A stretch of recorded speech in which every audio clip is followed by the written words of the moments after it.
Auntie Bidemi, please, where are you? Please come with your family.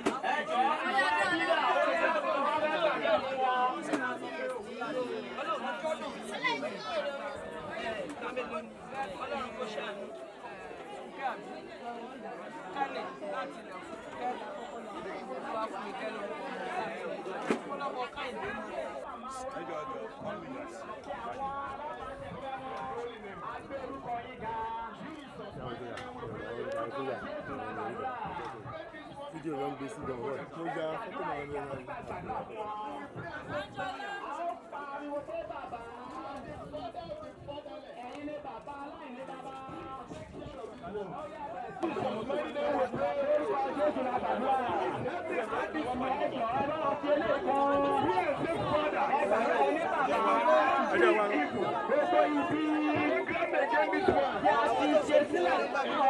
Yeah,